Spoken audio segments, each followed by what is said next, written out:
Hi, this is Hamada Zahawi, founder and CEO of Right Track Admissions, a global admissions consulting company. If you haven't been to our channel before, get ready for an unfiltered account of exactly how to get into your top choice program, how to secure funding, and how to succeed both as a student and as a professional. And if you haven't done so already, make sure to subscribe by hitting the big red button below.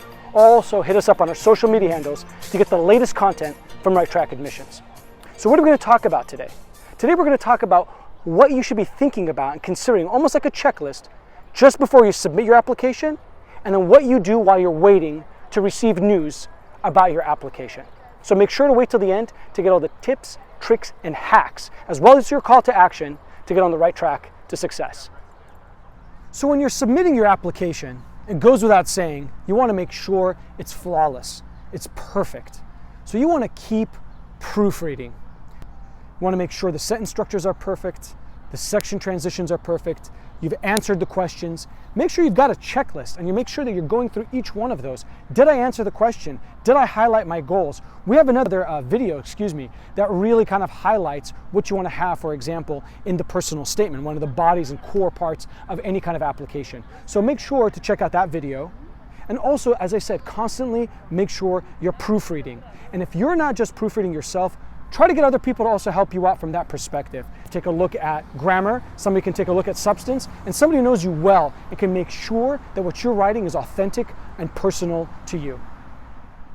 The second point you want to remember before submitting your application, again, this goes without saying, is submit early. Don't wait till the end to rush it.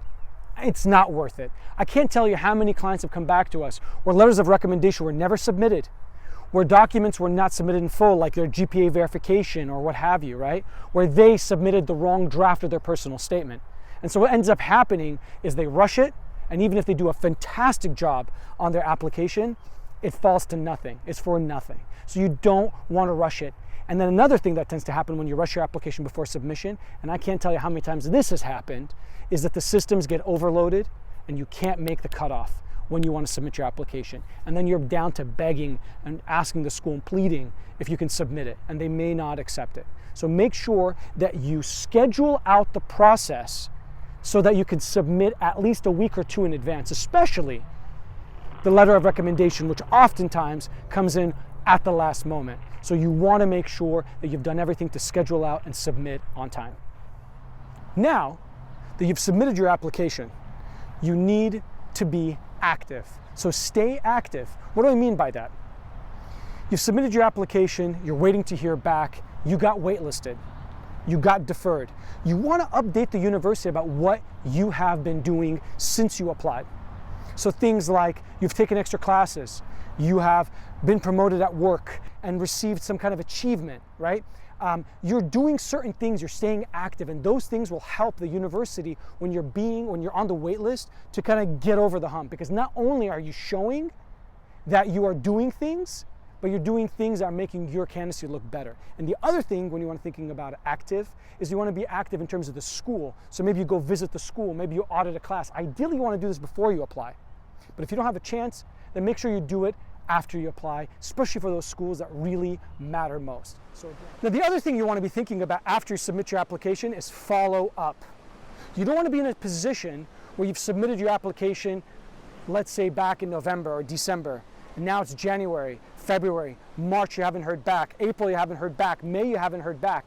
Make sure to follow up, especially if you get into some universities and you haven't heard from your top choice, and let those other universities know and say, hey, I've heard back from these universities. Any updates? Make sure you follow up with the admissions committee. It's important, because if you do that, and if you're on the wait list or you're not decided yet, it could help. It could show that you're enthusiastic, and it could help push your application in the right direction. Okay, so here's your call to action. When you're applying to universities, make sure that you schedule out and you have a checklist. Now, some universities do this automatically, electronically. They want to know that you've submitted your letters of recommendation, your transcripts, your resume, your application materials, the questions, right? You want to make sure that all of those are checked off. And then make sure that you have the deadline, the absolute final deadline. Give yourself 2 weeks and then work backwards from there, because that will help you stay on target to submit a great application and to greatly increase your chances of admission. Well, I hope you found this useful and will get you on the right track to success. If you have any questions for us, please post them below. We'll do our best to get back to you with further resources. In the meantime, and as always, please stay sane, stay safe, and stay connected.